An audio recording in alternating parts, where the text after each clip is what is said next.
వెంకటేశ్వర స్వామి photo పట్టుకుని కింద బూట్లు వేసుకుంటే అపవిత్రం అనేది మీకు అనిపిస్తే, ఓ కేశవ్ గారు, అప్పుల మంత్రి, ఆర్థిక మంత్రి కాదు తమరు, అప్పుల మంత్రి.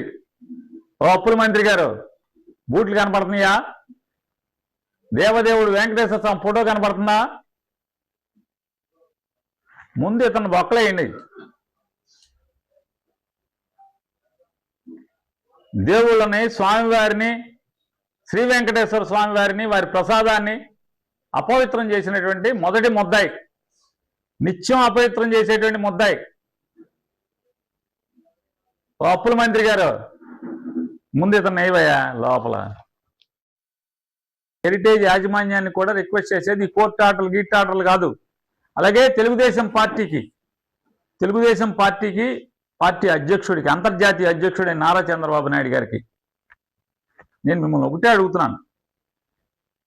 వైఎస్ఆర్ కాంగ్రెస్ పార్టీకి బలం ఉన్నటువంటి ఎక్కువ మంది, మీకేమో 164 మంది ఉన్నారు, మేము 11 మంది ఉన్నాం, అసెంబ్లీకి రావట్లా.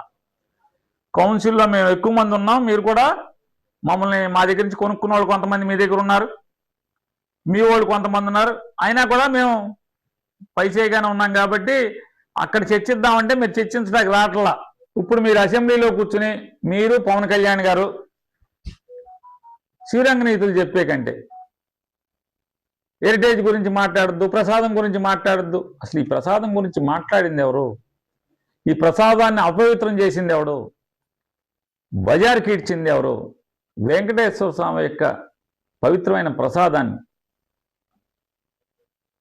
రచ్చ చేసింది ఎవడు? మీరే కదా.